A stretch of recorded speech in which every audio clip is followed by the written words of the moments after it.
Lot lari, istrinya noleh. Jadi tiang garam. Lot dan 2 anaknya selamat. Jadi selalu ada pencegahan dulu. Selalu ada pemberitahuan dulu buat anak-anak Tuhan. Selalu ada pemberitahuan dini dulu. Supaya anak-anak Tuhan siaga. Sehingga tidak terkena bencana.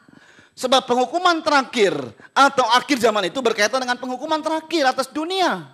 Dunia terlalu jahat. Tidak bisa lagi ditoleransi. Tidak bisa dipulihkan. Makanya dihancurkan. Tetapi buat anak-anak Tuhan dikasih tahu lewat apa? Firman-Nya, Alkitabnya. Yang kita punya. Kita hanya menyimpulkan dari berbagai macam yang Tuhan sampaikan untuk kita susun. Dan akhirnya kita mengetahui dengan mudah. Oke, lanjut saudara. 3 tahun pertama untuk Israel dan dunia. Berarti ada 7 tahun ya saya. Tahun pertama. Jadi bait suci dibangun. Bait suci dibangun. Israel boleh mengadakan, Israel senang. Kembali lagi imam besar dimunculkan. Kembali lagi ada ibadah raya. Lembu-lembu merah sudah disiapkan oleh Israel. Kalau saudara iseng-iseng di internet, klik the Temple Institute, template bahasanya. The Temple Institute. Itu persiapan buat semua Israel. Bagaimana caranya untuk beribadah. Mulai dari orang Lewi disiapkan. Mulai dari pakaian imam besar disiapkan. Dengan permata-permatanya. Karena apa? Karena tidak pernah dilakukan oleh orang Israel. Ribuan tahun. Israel tidak pernah melakukan lagi ibadah. Ribuan tahun. Kenapa nggak melakukan? Karena tidak ada tempat ibadahnya. Jadi begitu mereka mau mencanangkan bait suci ketiga mau dibangun dan waktunya sekarang ini, makanya mereka menyiapkan semua supaya jangan salah. Sebab salah sedikit fatal akibatnya. Itu hukum Taurat, tidak boleh salah. Bagaimana liturginya sesuai dengan Taurat? Karena mereka tidak bisa, mereka mensimulasikan. Ada simulasi. Makanya ada juga bait suci simulasi yang dibuat oleh Israel, tapi tidak sebesar itu. Kayak halnya kalau di Indonesia ini sebelum ke Mekah, ada simulasi. Kayak begitulah yang dibuat oleh Israel, bertahun-tahun. Oke, saudara perhatikan Israel sudah membuat seperti itu, disiapkan dan didata semua yang namanya Lewi.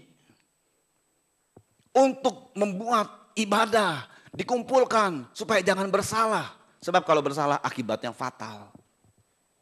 Oke, jadi pada 1 tahun perjanjian terjadi antara antikris sama Israel.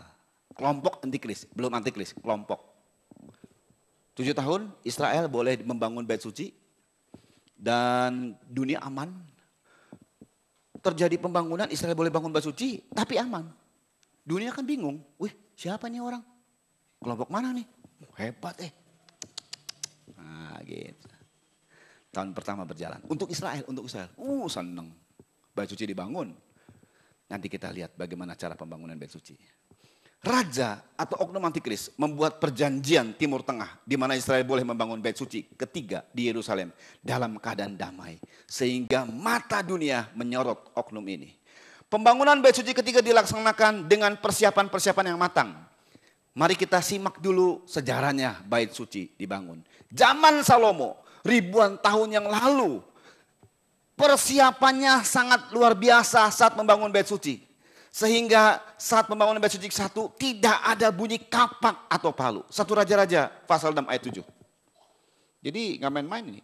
Ini zaman ribuan tahun yang lalu dalam 1 Raja-Raja tadi nyatakan 1 Raja-Raja 6 ayat pasal 6 ayat 7. Pada waktu rumah itu didirikan, rumah Tuhan didirikan, dipakailah batu-batu yang telah disiapkan di penggalian. Sehingga tidak kedengaran palu atau kapak atau sesuatu perkakas besi pun selama pembangunan rumah itu. Wow. Boleh bilang wow? Wow. Itu ribuan tahun yang lalu teknologinya masih teknologi kuno. Before Christ. Sekarang teknologinya sudah luar biasa. Bisa nggak bangun kayak begini? Bisa. Kalau saudara membangun rumah atau ada pembangunan rumah, pasti kedengeran bunyi tak tok, gitu kan. Yang namanya bangun, masa ada bangun, diam-diam aja. Jangan percaya kalau Borobudur dibangun sama jin. Sunyi senyap katanya. Tunggu ayam berkokok, nggak tahu tuh candi mana yang ayam berkokok. Mendut apa, kagak ngerti. Permanen. Itu dongeng.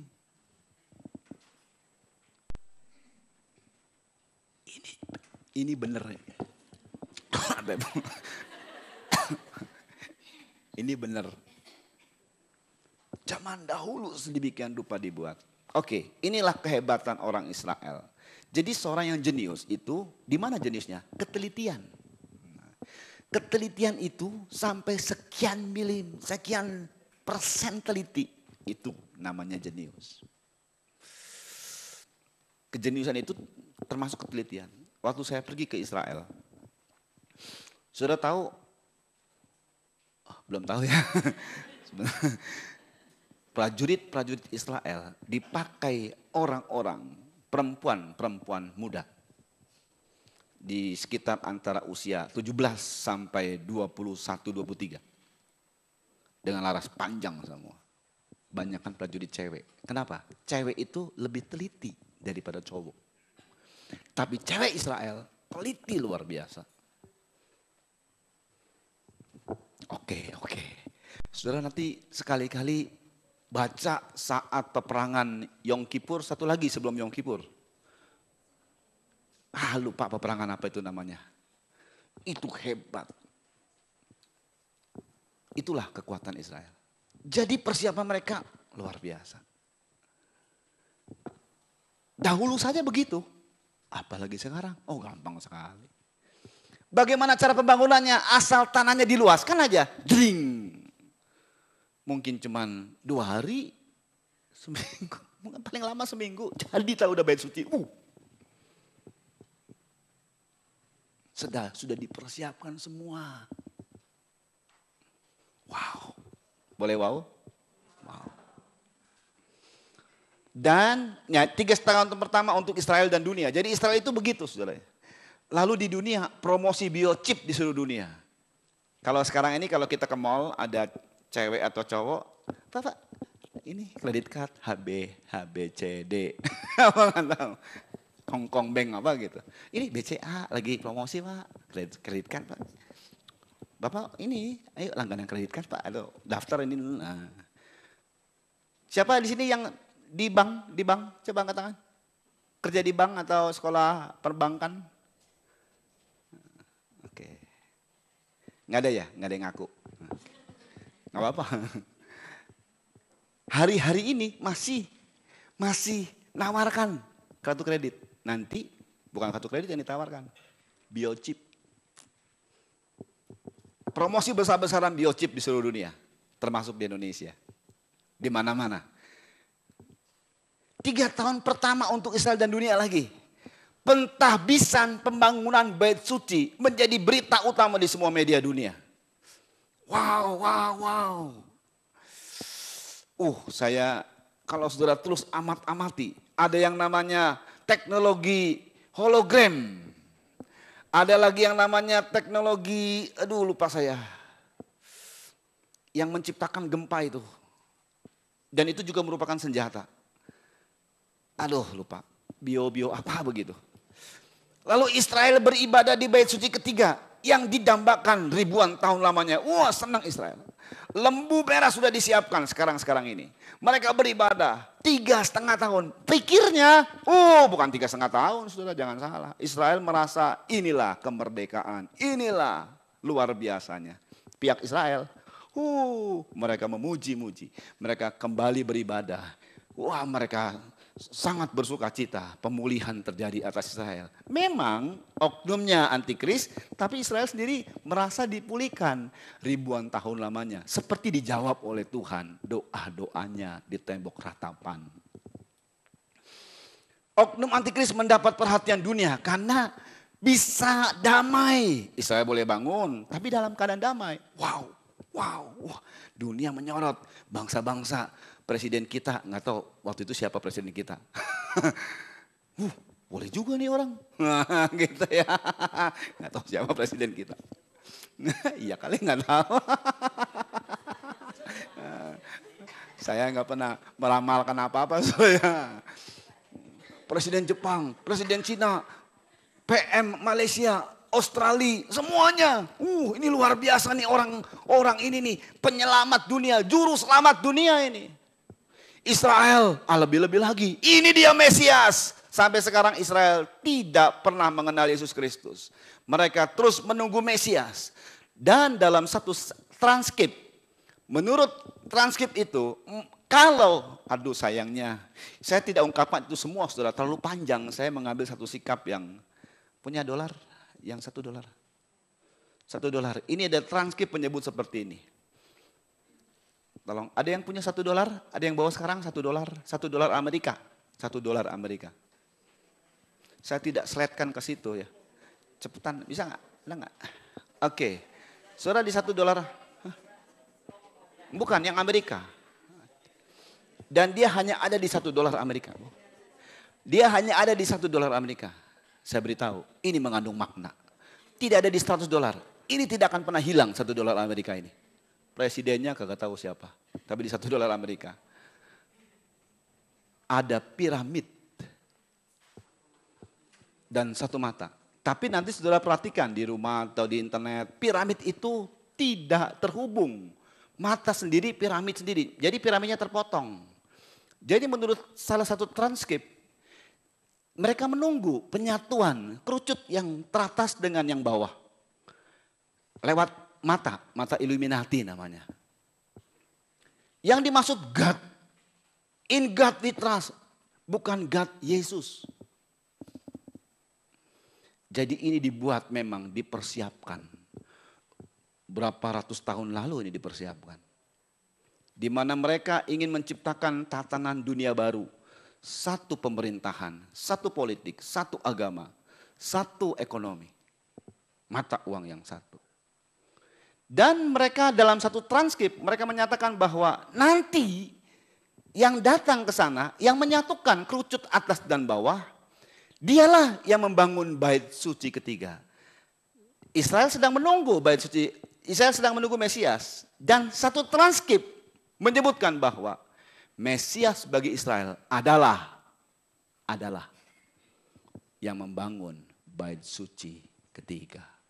Padahal yang membangun bait suci ketiga atau yang memberikan perjanjian dan terjadinya perluasan tanah pembangunan bait suci ketiga adalah antikris. Rabi siapa yang mendapatkan pernyataan sebelum dia meninggal? Ada yang dapat BBM-nya? Lupa rabinya namanya. Sebelum dia meninggal dia beritahu ada Ariel apa gitu meninggal di Israel dan kemudian Rabi ini menyebutkan waktu meninggal tolong dibuka. Setelah dia meninggal dibukalah tulisannya. Dia menyebut begini, bahwa Mesias itu tidak perlu ditunggu sebab Mesias itu adalah Yesus Kristus sudah datang. Hai Israel, ini Rabi yang cukup dihormati, tidak perlu ditunggu Mesias itu. Yeshua HaMashiach. Itulah Mesias yang sudah ada dan sudah dibunuh oleh Israel 2000 tahun yang lalu. Saya mau tanya mas saudara, mudahkah Israel percaya? Tidak. Jangankan begitu, Yesusnya yang sudah hadir nih, dengan mujizat yang nyata, tetap dibunuh. Apalagi cuma sebuah transkrip. Oke. Israel. Oknum antikris mendapat perhatian dunia.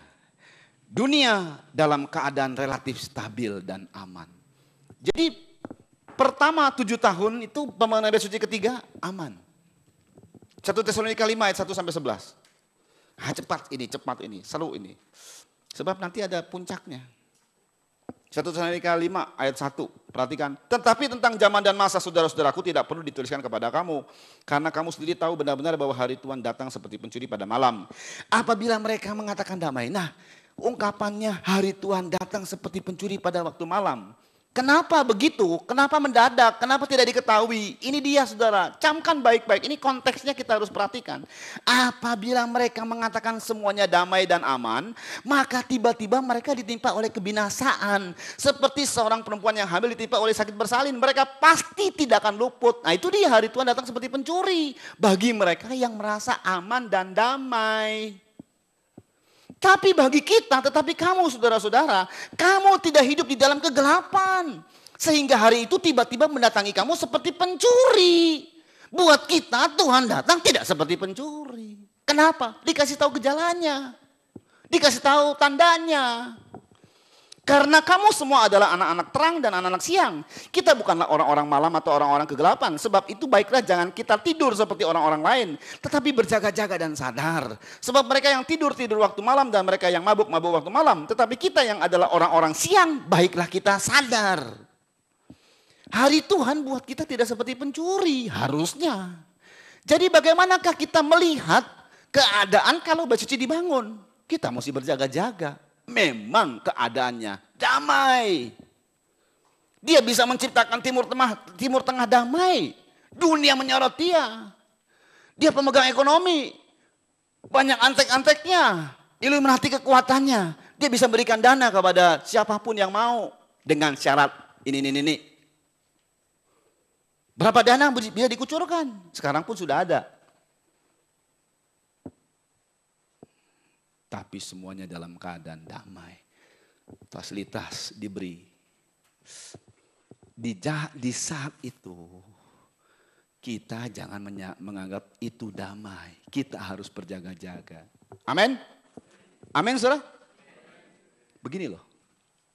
Kalau keadaannya damai memang rada sulit untuk berjaga-jaga.